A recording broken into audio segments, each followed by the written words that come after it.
नहीं किया मैंने, मुझे फख्र है और मैं इस परिवार के ऊपर फख्र करता हूं कि हमारा नेता चाहे सोनिया गांधी हो चाहे राहुल गांधी हो साफ सुथरे हैं, मनमोहन सिंह साफ सुथरे हैं। तब भी आप मंत्री इस नहीं पार्टी को मैंने न कभी छोड़ा है न छोड़ूंगा। तब भी आप मंत्री नहीं बने। हैदर साहब, आपने जो बात कही ना, आपने जो बात कही वो कल पार्लियामेंट से जब बेनी प्रसाद जी निकल रहे थे, कार में बैठे थे, तो हमारे रिपोर्टर ने उनसे यही बड़े दिल की बात कही थी कि बेनी बाबू, क्या आप इस विवाद को शांत करने के लिए माफी मांग लेंगे? मुलायम सिंह ने ऐसी डिमांड की है। तो उन्होंने कहा था मुलायम की ऐसी की तैसी, और एक बार ने 3 बार कहा कि मुलायम की ऐसी की तैसी। उसने मंत्री बनाया है क्या? और फिर ड्राइवर से कहा चलो गाड़ी बढ़ाओ। आप बताइए, दिल को किस थर्मामीटर से नापूं?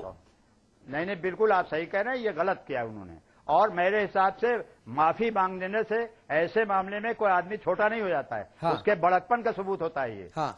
नहीं मतलब ये क्या, और मुलायम सिंह यादव बिल्कुल ठीक कह रहे हैं। मुलायम सिंह जी बिल्कुल ठीक कह रहे हैं कि भैया अगर मैं आतंकवादी हूं और बेनी प्रसाद जी के पास सबूत हैं, प्रमाण हैं, तो पेश करें, और फिर केंद्र सरकार मुझे बाहर क्यों रखे हुए है? मुझे अंदर करे, जेल के भीतर करे। बिल्कुल सही बात मुलायम सिंह जी की। वो मुलायम सिंह कतई आतंकवादी नहीं है, ना आतंकवादी को संरक्षण देते हैं। हाँ। वो प्योर सेकुलर नेता है। हाँ। और कांग्रेस के साथ दिया है उन्होंने। हाँ। न्यूक्लियर डील पे उन्होंने साथ दिया। हाँ। बहुत से ऐसे मौके हैं हमारे कांग्रेस आज भी आज भी साथ दिया, इज्जत करते हैं, आज भी साथ दिया, वरना सरकार आज ही नहीं जाती। हैदर साहब, मैं एक बार आपको राय दूं, बिना मांगी राय, इस बोझ से छुटकारा पाओ, नहीं तो हर दिन 2 हाथ आप गड्ढे में धंसते जाएंगे। मैं एक उदाहरण देता हूं आपको अभी का। बेनी प्रसाद, सुनिए, बेनी प्रसाद के गोंडा के बयान को उद्धृत करता हूं अक्षरशः इन्वर्टेड कॉमा में। मुलायम को मैं पूरी तरह से जानता हूं। मुलायम आतंकियों से मिला हुआ, आतंकियों को संरक्षण देता है, इन्वर्टेड कॉमा बंद। ये बेनी बाबू ने बोला। मुलायम सिंह तो मनमोहन सिंह की सरकार को संरक्षण दे रहे हैं, राइट। और उनकी सरकार का मंत्री कह रहा है कि आतंकियों को संरक्षण देते, तो इसका अर्थ क्या निकाल लूं? क्या इसका अर्थ निकाल लूं कि हुकूमत हिंदुस्तान आतंकियों के साथ है? नहीं, एक नहीं, फिर क्या अर्थ निकालूं? आपका मंत्री बोल रहा है। भाई साहब, बेनी प्रसाद का बयान गवर्नमेंट का बयान नहीं है। बेनी प्रसाद कैबिनेट नहीं, कैबिनेट साझी जिम्मेदारी पर चलती है। कैबिनेट मंत्री का मतलब होता है, उसका बयान का मतलब होता है collective responsibility of the cabinet and the government. बहुत सी बातें वो बोल जाते हैं जो मैं समझता हूँ कांग्रेस ही पसंद नहीं। अरे तो फिर मंत्री क्यों बने हुए हैं? क्या मजबूरी है? निकाल बाहर क्यों नहीं करते मंत्रिमंडल से? अब ये तो हाईकमांड जाने लेकिन ये बताइए, कांग्रेस मैं समझता हूँ आज भी जितनी पार्टी हैं, हाँ। सबसे अच्छी पार्टी है और सबसे अच्छा नेतृत्व है। हाँ, बहुत अच्छा। और मैं वाजपेयी जी के पास चलूंगा। वाजपेयी जी आ गए हमारे साथ, वाजपेयी जी आ गए हैं। आप अशोक वाजपेयी जी हमारे साथ हैं, आप सपा के नेता हैं। इनका ना इनके पास इनका वक्त कम है। वाजपेयी जी, एक मिनट सुनिए ना सुनिए हैदर साहब, आपके पास आऊंगा। वाजपेयी जी, एक शेर आपकी नजर चाहूंगा, इसी के इर्द गिर्द अपने जवाब का ताना बाना बुने। शेर ऐसा है कि नहीं शिकवा मुझे कुछ तेरी बेवफाई का हरगिज, नहीं शिकवा मुझे कुछ बेवफाई का तेरी हरगिज, गिला तो तब हो अगर तूने किसी के साथ भी निभाई हो। ठीक बात है। बेनी प्रसाद वर्मा जी के लिए क्या यह शेर मुफीद नहीं बैठता कि जब तक मुलायम सिंह जी के साथ थे तो उन्हें मुलायम सिंह जी भगवान दिखते थे, खुदा दिखते थे। जब मुलायम सिंह जी से अलग हटे तो मुलायम सिंह जी आतंकवादी हो गए, शैतान हो गए, चांडाल हो गए। और अब गांधी परिवार के लिए वो जिस तरह से अपनी जुबान से गड्ढा खोद रहे हैं, ये तो गजब की बात हो गई। ये उनका चरित्र रहा है। 40 वर्ष तक माननीय मुलायम सिंह यादव ने बेनी वर्मा को बेनी वर्मा बनाने में एक उनकी बड़ी भूमिका है। आज जो उनको पहचान मिली वो माननीय मुलायम सिंह यादव जी की ही देन। लेकिन वो इतने नाशुक्र, इतने थैंकलेस व्यक्ति हैं बजाय उन सारी चीजों के। और कम से कम ऐसी भद्दी जवान तो जो केंद्र के मंत्री हों, हाँ। उनकी कोई गरिमा होती है। हालांकि उन्होंने अपने बयानों के बाद अपनी गरिमा स्वयं खत्म कर ली है। हाँ। और आज तो स्थिति है कि मुझे अब ये लगने लगा है कि उनको कहीं इलाज की जरूरत है। हाँ। क्योंकि वो सामान्य मानसिक स्थिति के व्यक्ति मुझे कहीं से नहीं लगते हैं, जिस तरह की उनकी बयानबाजी आ रही। हाँ। और समाजवादी पार्टी जिस तरह से माइनॉरिटीज के मसाइल पर अगर उनकी आवाज को उठाती है और कांग्रेस के नेताओं को ये लगता है कि ये आतंकवाद का समर्थन, तो ये तो बड़ा दुर्भाग्यपूर्ण है कि समाजवादी पार्टी ने हमेशा इस देश में सेकुलरिज्म की राजनीति किया है और हमेशा सेकुलरिज्म को बढ़ावा देने का काम किया है। नहीं, वाजपेयी जी आपके शब्दों में थोड़ा सा मैं और एड ऑन करूंगा कि इस देश की दिक्कत यह है कि जो हिंदुओं की बात करे वो सांप्रदायिक, जो मुसलमानों के नाम का भोंपू बजाए वो धर्मनिरपेक्ष। ये दिक्कत है इस देश की। नहीं, ये दिक्कत आपकी भी है। नहीं, मेरी ये दिक्कत नहीं है। मेरी दिक्कत ये है कि अगर कहीं मुसलमानों की जायज बात को कोई करे नेता तो उस पर आतंकवाद का चार्ज लगे, उसको आतंकवादियों को संरक्षण देने की बात कही जाए। ये कौन सी परिभाषा है? और कांग्रेस पार्टी जो लगातार माइनॉरिटीज की बात करती है। सुधींद्र भदौरिया जुड़ गए हैं हमारे साथ। के मंत्री सुधींद्र भदौरिया जुड़ गए हैं। आप बहुजन समाज पार्टी के वरिष्ठतम नेताओं में से एक हैं। भदौरिया साहब, बेनी प्रसाद वर्मा और मुलायम सिंह जी यादव के बीच में ये फ्रेंडली मैच हो रहा है क्या, या इन दोनों के बीच में इश्क इस कदर परवान चढ़ गया है कि अब ये इश्क और मुश्क छिपाए नहीं छुपने वाली मसल हो गई है? चर्चाएं आम है गली गली। देखिए, ऐसा है, मुलायम सिंह जी और बेनी प्रसाद वर्मा जी ये दोनों लगभग एक दूसरे को आधे शतक से जानते हैं। हाँ। लगभग 50 साल का इनका संबंध है, 67 से पहले का इनका संबंध है। हाँ। और दोनों एक दूसरे की राजनीति को जानते हैं और दोनों एक दूसरे के साथ भी रहे हैं। हाँ। तो अगर बेनी प्रसाद वर्मा कह रहे हैं ये, तो ये अखिलेश यादव से उनका जन्म भी नहीं हुआ था, तब से पहले से जानते हैं। तो उसके पीछे कुछ उनके पास आधार होंगे जिसकी जानकारी हम लोगों को नहीं है। हाँ। तो वो उसका उत्तर वही दे सकते हैं। पर मैं इतना जरूर कहूंगा कि अभी मैं सुन रहा था अशोक जी को, ये बहुत पुराने समाजवादी और जनता पार्टी और जनता दल के नेता रहे हैं। इनसे ये पूछा जाए कि ये कहते हैं कि मुसलमानों की हिमायत तो मुलायम सिंह नहीं मुसलमानों की कर रहे हैं, ना यादवों की कर रहे हैं, ना किसी और। वो केवल अपने परिवार के अलावा किसी की हिमायत नहीं कर रहे हैं। और शाही इमाम ने स्वयं इस बात को कहा कि 2 दर्जन से ज्यादा दंगे उत्तर प्रदेश के अंदर हुए हैं और उसके साथ साथ 1-1 महीने के कर्फ्यू लगे हैं। और मुस्लिम समुदाय के ही डीएसपी साहब का जो मर्डर हुआ, तो उसमें उनकी पत्नी ने और उनके पिता ने मांग की कि समाजवादी पार्टी के किसी एक नेता का नाम लेते हुए, जिसको पूरा प्रदेश और देश जानता है, कि उनकी गिरफ्तारी होनी चाहिए। पर उसमें भी मुलायम सिंह जी ने कुछ नहीं किया। तो मुलायम सिंह जी के कुछ लोग जो लोकसभा में भी और राज्यसभा में ये न संवैधानिक मर्यादाओं को मान रहे हैं। जब बहस होती है तो बढ़कर आरक्षण का बिल का जो प्रस्ताव बहस के लिए था, उनके हाथ से छीन के फाड़ के फेंक देते हैं। राज्यसभा के अंदर मल्लयुद्ध करने लग जाते हैं। इनको मुक्केबाजी का और मल्लयुद्ध का ये अखाड़ा बना दिया है इन्होंने राजनीतिक और संवैधानिक संस्थाओं को। तो क्या उम्मीद की जा सकती है इनसे? जी वाजपेयी जी, सवाल बहुत मौजू हैं भदौरिया साहब जो पूछ रहे हैं, बहुत लॉजिकल हैं, बहुत मौजू सवाल हैं, जवाब देना चाहेंगे? ये मेरे मित्र भदौरिया साहब की व्यक्तिगत निराशा का परिचायक है।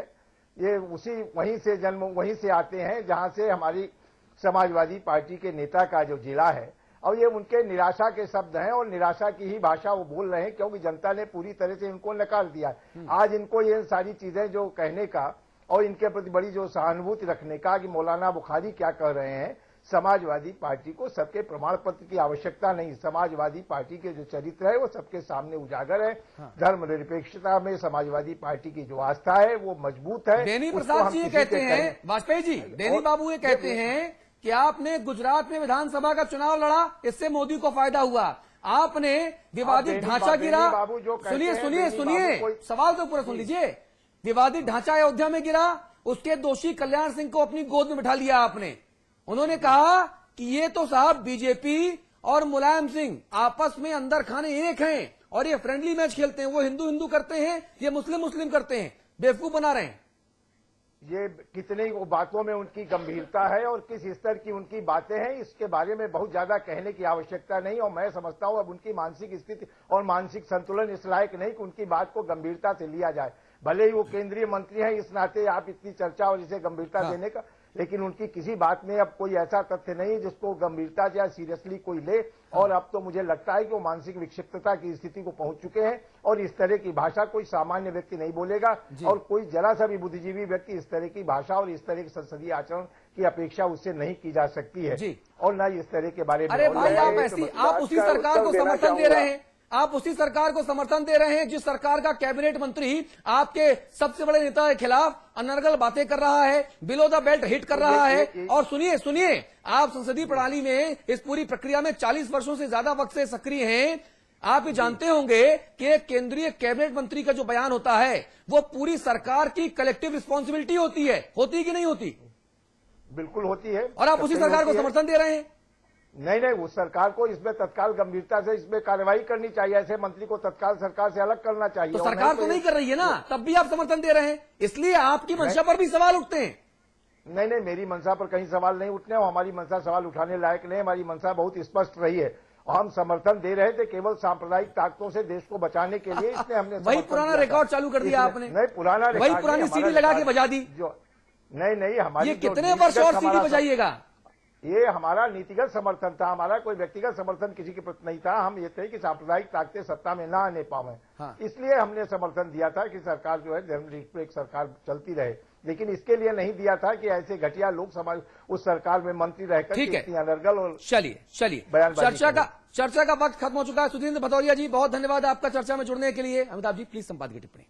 देखिए, एक तो तात्कालिक टिप्पणी करूं, अशोक भाई ने एक बात कही कि सांप्रदायिक ताकतों को रोकने के लिए, और आज कैसा संयोग है कि आज कुछ देर पहले यही बात मायावती ने हाउस के बाहर कही, पार्लियामेंट के बाहर पत्रकारों से। तो अजब हाल है, मनमोहन सिंह जी के जन्मपत्री पर कुर्बान हूं मैं। अखंड राजयोग लेके आया वो व्यक्ति, अखंड राजयोग, बिना बोले एक ही जंजीर से दोनों बांध दिए, हाथी और साइकिल। किस्मत वाले तो हैं। किस्मत भाई, किस्मत। जवाहरलाल नेहरू को वो किस्मत नहीं मिली जो मनमोहन सिंह को मिली। मायावती भी वहीं उसी घाट पर पानी पी रही जिस पर मुलायम सिंह पी रहे। बताइए, सुधींद्र जी चले गए, मैं कहूं बेनी प्रसाद जी का अगला घर हो सकता है बहुजन समाज पार्टी। सुधींद्र जी चले गए, वरना मैं उनसे टिप्पणी लेता। बेनी प्रसाद जी के सामने अब समस्या ये नहीं है कि उनका क्या होगा, वो तो जी लिए जितना जीना था, कर लिए जितना करना था। अब उम्र के इस चौथे चरण में उनको चिंता है अपने बेटे की, राकेश की। उसके उन्होंने नहीं छोड़ी जहां वो जमानत बचा सके। उसके बयान देने के बाद मैं वही कह रहा हूं अशोक जी, उत्तर प्रदेश में कोई बता नहीं सकता क्या होगा। अशोक जी, उत्तर प्रदेश में कांग्रेस इस लायक नहीं कि बेनी को जितवा दे दोबारा या राकेश को जितवा दे। बेनी ने देख लिया। नहीं, कांग्रेस क्यों नहीं लायक बनेगी? अरे हैदर साहब, इस बहस में अभी नहीं जाइए, फिर मैं आंकड़े रख दूंगा तब दिक्कत आ जाएगी। नहीं, दिक्कत मेरे लिए आ जाएगी। चर्चा का नहीं। दूसरी बात मैं कहूंगा, मुलायम सिंह यादव की हैसियत इतनी बड़ी है हिंदुस्तान की राजनीति में कि बेनी प्रसाद उस पर आधिकारिक व्यक्ति नहीं हो सकते टिप्पणी करने के लिए। मुलायम सिंह और बेनी की हैसियत में अंतर है, इस बात को देखना चाहिए। और ये सरकार की जिम्मेदारी है, मनमोहन सिंह जी की, सोनिया जी की।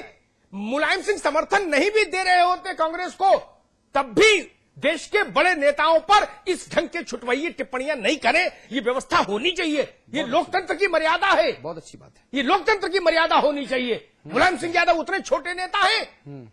मैं तो कहता हूं मायावती पर भी अभद्र टिप्पणी स्वीकार्य नहीं, मुझे मुलायम सिंह पर भी अभद्र टिप्पणी स्वीकार्य नहीं, सोनिया गांधी पर भी अभद्र टिप्पणी स्वीकार्य नहीं।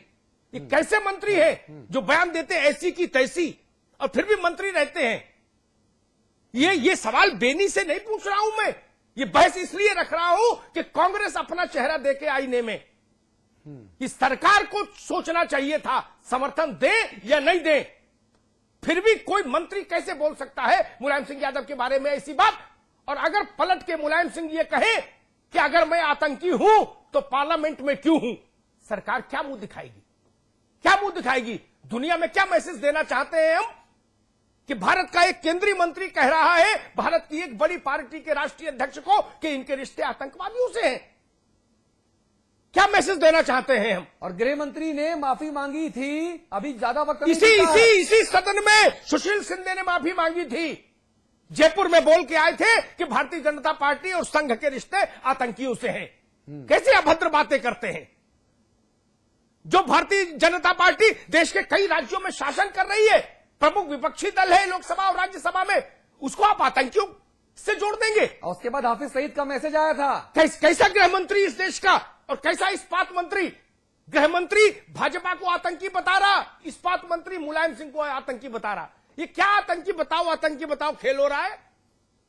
ये कांग्रेस को देखना चाहिए, ये सोनिया जी की नैतिक जिम्मेदारी है कि वो देखे कि उनके कुनबे में जो उत्पाती लोग हैं वो कैसे शांत रहे। ये उनकी जवाबदारी है, उनकी जिम्मेदारी है जी। और ऐसे उत्पाती मंत्रियों के लिए सिर्फ एक ही इलाज है कि इन्हें तत्काल बेइज्जत करके मंत्रिमंडल से बाहर निकाला जाए, ताकि मंत्रिमंडल में मौजूद, पार्टी में मौजूद तमाम नेता राजनीतिक नैतिकता और राजनीतिक